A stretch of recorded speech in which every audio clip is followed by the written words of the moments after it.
What are some of those common misconceptions about data security then? The misconceptions, I think, are that everyone thinks security is my job or security is senior management's job. I don't think that's the case. I think it's everybody's job to be skeptical at all times. It's your job to report it to me so that I can do the intense pieces of my job and respond to the problems that are happening.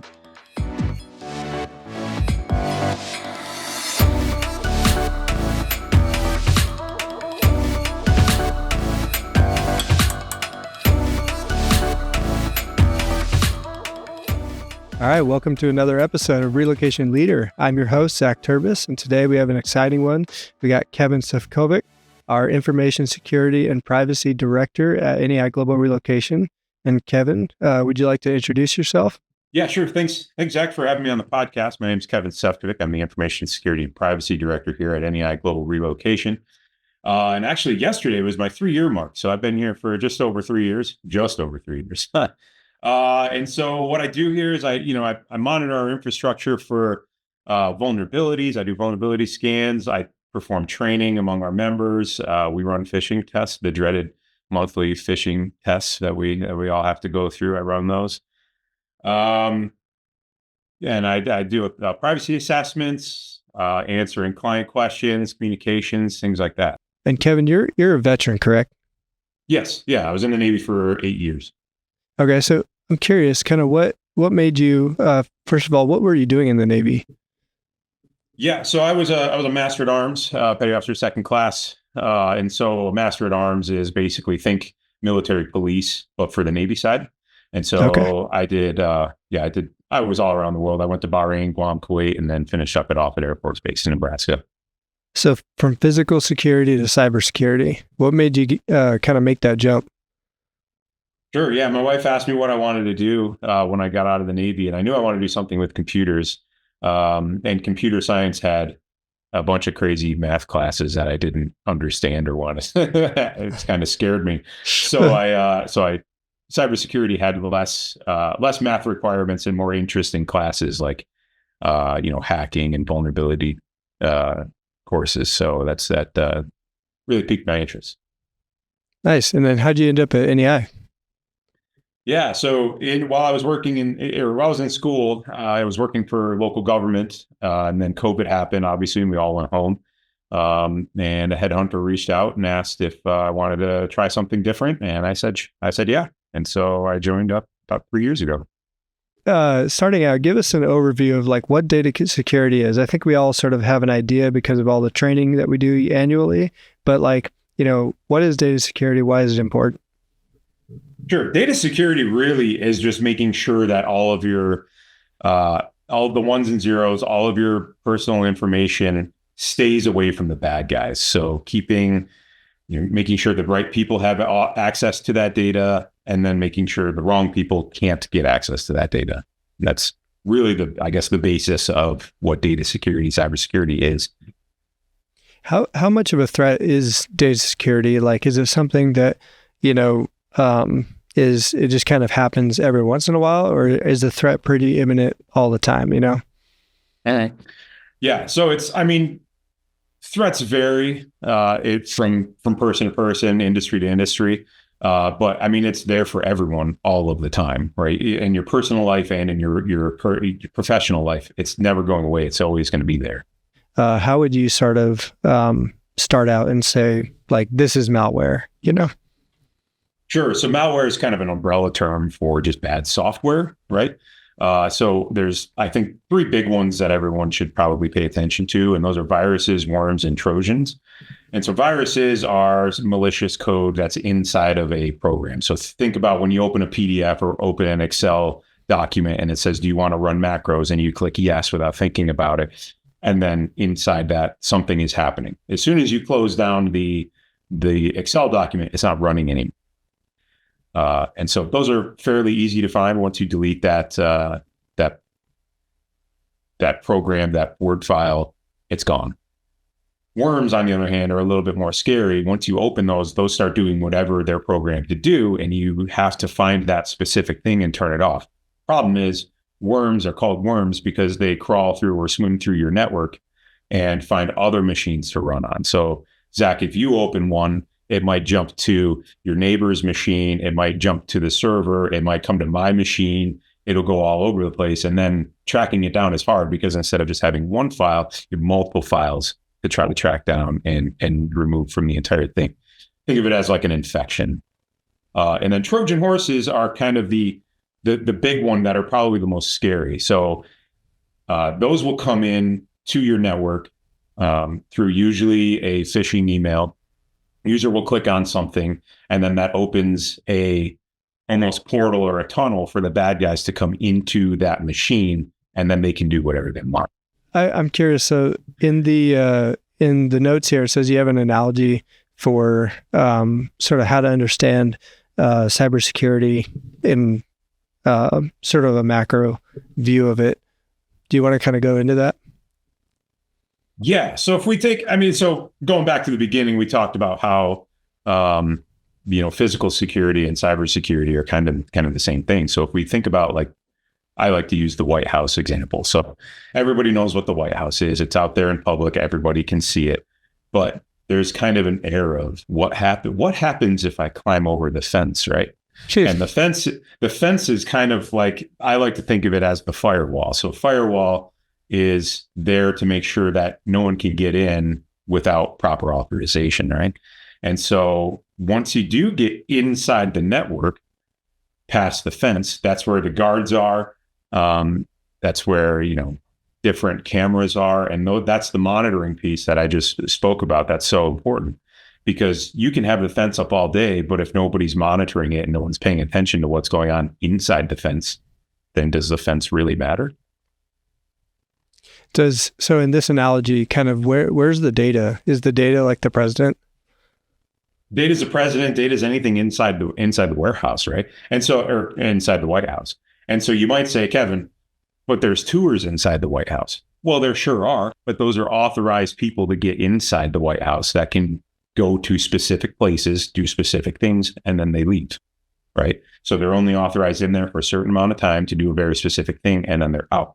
And that's the principle of least privilege that everyone should have in their network. You want to make sure that people who have access to data have access to the smallest amount that they need to do to get their job done.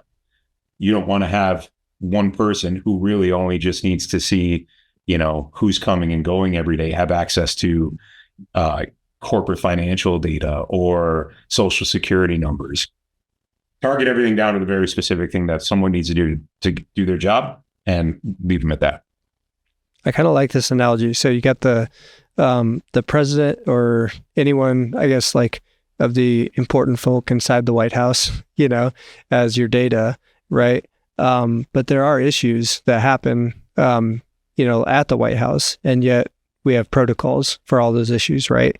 I mean, it's not like you can totally not have any issues at the White House, and maybe like even your Trojan horse is somebody who was vetted, was let inside, and then they cause problems. So in that instance, kind of like, what's the corollary to, cybersecurity? Is that your Trojan horse then? Yeah. So a Trojan horse would be kind of someone, if we think a guard is the bad guy, right? So the person who gets through all of the screening, they get inside, they're one of the good guys, right? But then they're doing bad things. That's kind of the way that a Trojan horse would work. You get a guard that's inside the White House. They got the wand. They're working the metal detector, and then they know that one of their friends, who's also a bad guy, is going to come in with a weapon, and they're going to be like, "Oh, they'll bring out their wand, they'll wave it a little bit, it might go off, and they're like, "Okay, sir, you're good to go through." And now we have a real threat inside the building. That an insider threat, a Trojan horse let into the building. And so these are real, it's an analogy, but we're talking about real vulnerabilities. And so, like the networks that we all use when we're doing our business, everything that we sort of connect to carry out our business, those, those are not impenetrable, but we have, different measures in place to make sure that we're protected against vulnerabilities. And so, like you said, the Trojan horse it exploited a vulnerability, right? But it wasn't the vulnerability. So like, how do you mitigate vulnerabilities so that things like the Trojan horse or the guard in that sense, they don't get on duty, like, Sure. how do you make sure that, these vulnerabilities are mitigated? Sure. So there's plenty of different ways to do that. You could, first and foremost, you want to make sure you're patching all of your systems. Once a month on Tuesday, Microsoft releases what they call Patch Tuesday, and it's just a giant list of things, standard patches that will plug vulnerabilities that Microsoft knows about in all of their servers. So you want to make sure you're patching regularly. Additionally, there's plenty of applications out there that you can choose from that are called vulnerability scanners. And those you can point at any machine. And if you give it login credentials, then it will hop into the machine. It'll scan what's on that machine and look for any irregularities, and then give you a report and say, hey, this is misconfigured. This service is out of date. You need to update this to make sure you're running the latest version of a PDF program or Word or Excel or anything like that. And then the last one is penetration testing. And this one is the good guys who wear the white hats. They know how to hack. It's their job to hack, but they're doing it for good, because when should they find your client's data, they're going to stop there and they're going to tell you exactly how they got there. So do you have any examples for us that sort of illustrate some of the things we've been talking about? Sure. Yeah. So there was a pretty significant data breach about 10 years ago with a major national retail chain. What happened was the hackers got into the network and they attacked the point of sale system. So whenever you swipe your credit card and put in your PIN, that's what the information they got. Problem is the bad guys didn't get there by getting access to the point of sale system, the credit card machine. They went in through the HVAC system because that wasn't up to date. And all they would have needed to do to keep those separate is keep those separate, right? They were on the exact same network. So if you think about the whole retail chain as a whole company in one house, if they got into your house or your room, Zach, where you work, then they would be able to get into my room where I'm working and do whatever they were going to do. The network separation would be if I'm in a different house than you are. If they can get into your house and do all this stuff on the HVAC system, then when they try to get into my house, they have to leave and go through a whole different thing to get there. Nice. So I'm curious, like, how do hackers then, there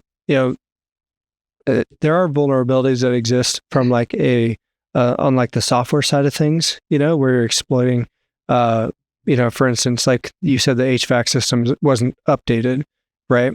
But, I think that, in the annual trainings that we go through, they always talk about how, human error or like humans are a big vulnerability in and of themselves.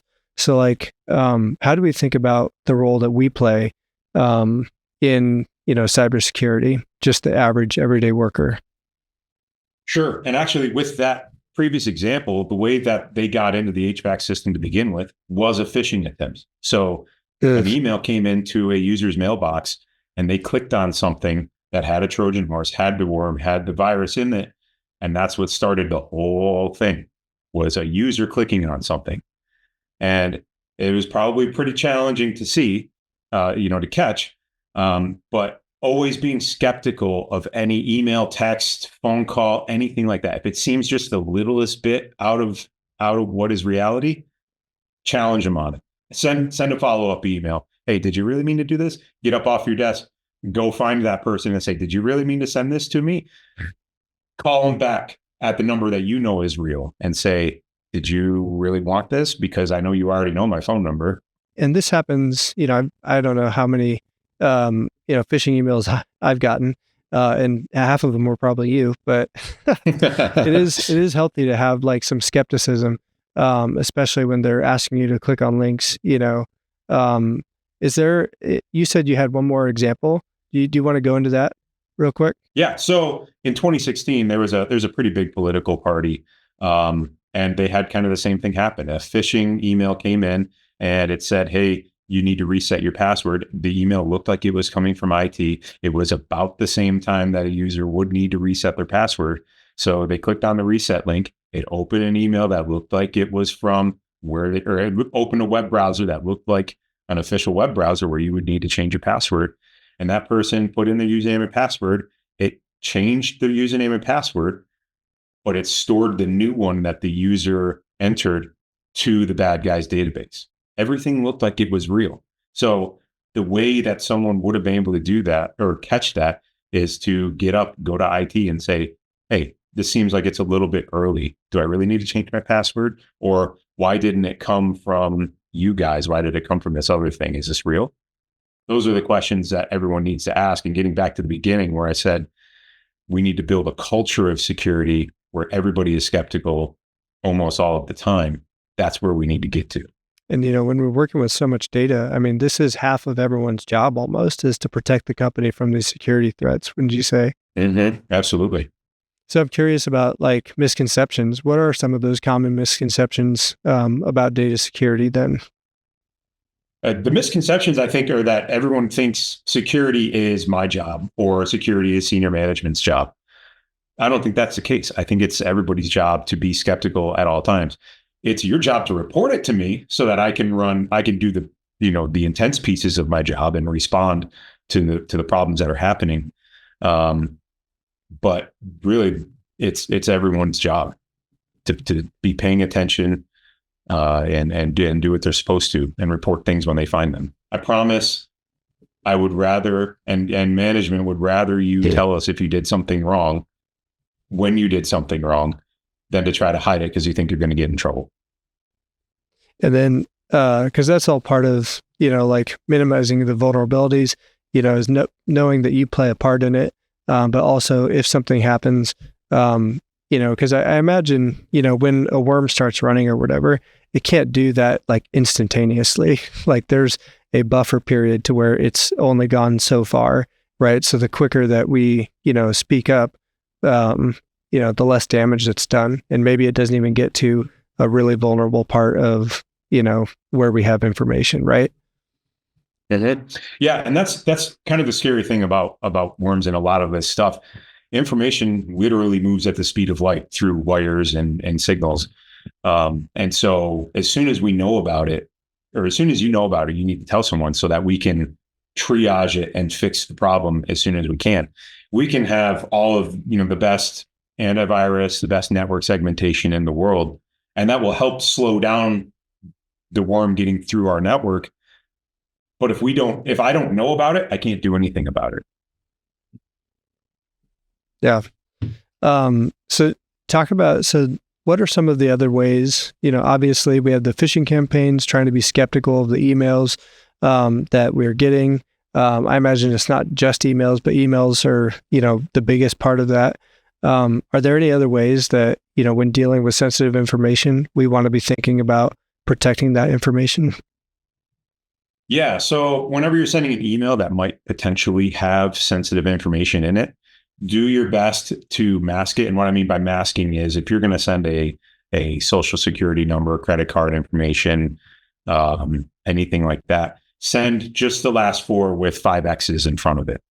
Or phone call that data information. Don't put it on an email, because if you put it on an email, that's really easy to retrieve that specific email and have it forever. A phone call is much harder to listen in on. You can also encrypt emails. You can put password protected files, zip up that file, password protect it, send it, and then call that person that you sent the data to, tell them the password. Just any sort of thing to make it harder for the bad guys to see. Anytime they pick up a piece of paper or get a file that has everything in one place, you're making it easy for them. Make it harder for the bad guys.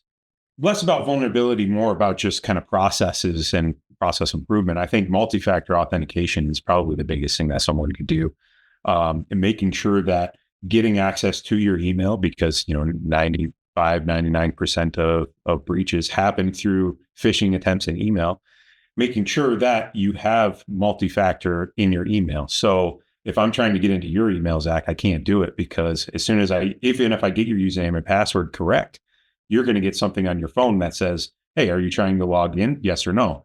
And when you see that come up, you're going to be like, well, no, I'm not trying to log in. I don't know who is. And you click no. Then you say, hey, someone has my username and password. We need to change my username and password. So that's what many people can do, not specifically our clients can do, to keep their email and sensitive data secure. That bugged me for a long time.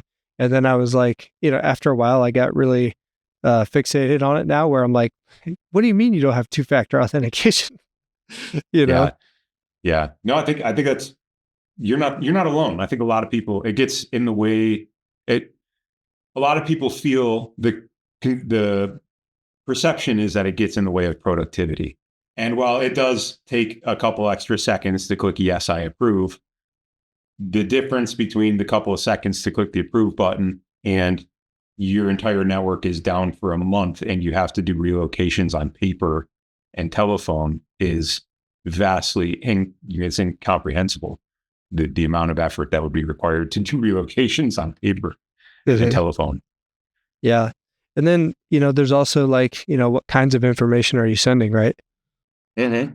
Yeah. So you want to make sure you're only sending the required information.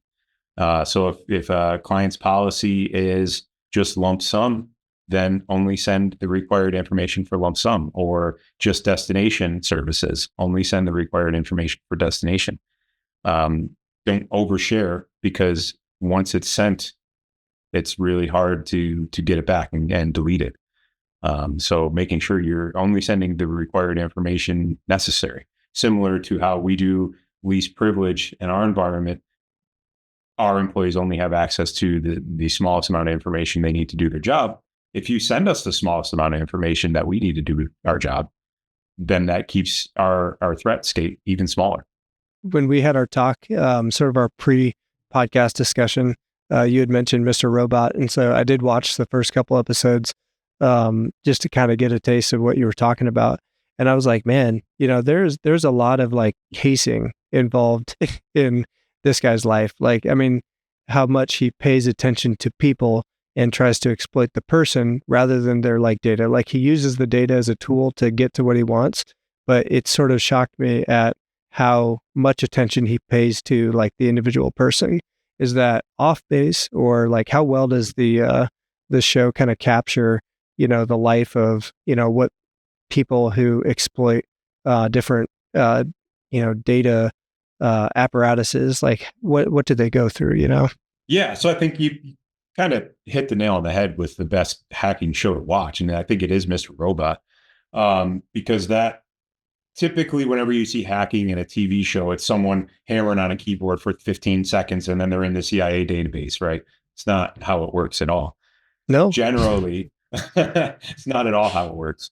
For the most part, hacking and finding vulnerabilities takes a very long time and a lot of late nights staring at the screen, probably not with a hood on, right? But hood optional. Hoods are optional in hacking, I promise. But it makes you feel cooler. Yeah. But not yeah, that it's he would a lot know. of no, not at all. I'm wearing a white shirt for a reason. Yeah. But no, you're right. It's casing and looking at how processes happen and finding out where the problems are. And that's why security in depth is the important piece. You have to make sure that when a bad guy looks at your organization and says, how am I going to get into them? It's a waste of their time for them to try to hit you because you have all of your I's dotted and your T's crossed.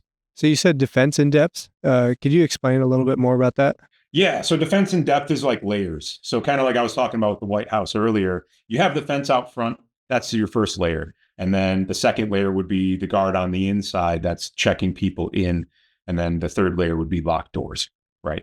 So defense in depth for cybersecurity is we have our firewall that keeps all the unwanted people out.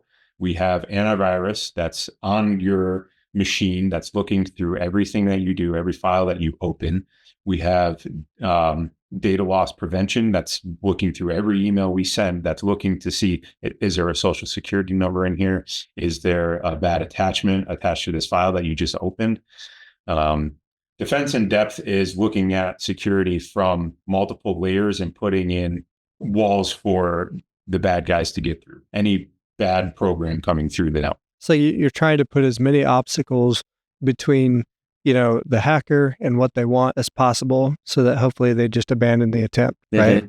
Or at least that you have time to be able to react to what they're doing, when you notice it, right? And that's the monitoring piece, like with the guards. If something bad comes through the network, we're alerted on it. If something is getting through antivirus, we're alerted on it. And so we can respond in kind. All right. So kind of going back to the Mr. Robot thing, it did remind me when I was watching, that first episode, how it relates to like intelligence gathering, like all the intelligence agencies who, they know where the information is that they want, and then they target individuals, create a connection and then exploit vulnerabilities in order to obtain the information, and I'm like, man, that is really similar to, like hacking. And I wonder sort of the parallels between those two things, if there's any sort of lessons that we can draw from, securing information based on that paradigm. Yeah, it absolutely is. Cybersecurity and data security is really just keeping secrets from our clients that they want, they entrusted with us. So if you think about intelligence gathering, that is just finding someone who knows a thing that you want to know, finding out what their interests are, what their hobbies are, and then getting in close to them, establishing a relationship, getting them to drop the guard, so that then you can get those little secrets that you want to exploit. Same thing with, cybersecurity and computer security in general. You'll just sit on the outside of the perimeter. You'll do some scans of the network, find holes. If you find a hole, get in quietly. Don't make up a lot of noise. Just continue watching and keep building up your knowledge of the environment to then attack where you want to and when you want to. And that's the hard part is. All that being said, there are certifications out there, right, that, you should have in order to show that you've maintained some level of sophistication and, robustness, right, in cybersecurity. So NEI goes through annual SOC certification through a trusted third party.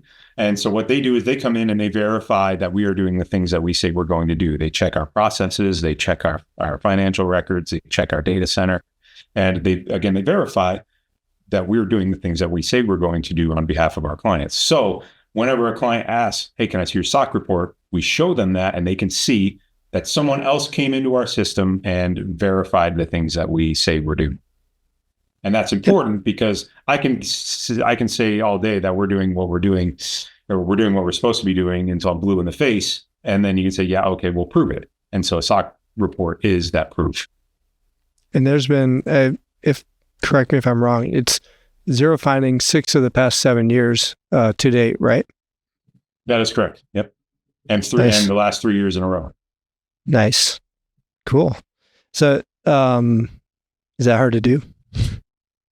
Well, I mean, with a global organization this big, I think it is challenging to do. There's lots of moving parts. There's lots of data. There's lots of controls that we have to monitor to make sure we're doing things the right way. And it takes a whole company. It's not just my job. It's operations, it's finance, it's marketing. It's everybody's job to keep client and customer data safe. Nice. Well, I want to thank you, Kevin, for coming on our podcast. It's been a pleasure. And I'm really digging the White House analogy. So I think that'll be good. You're going to start I a made trend. that up this morning. So thanks for letting me be on the podcast here, Zac.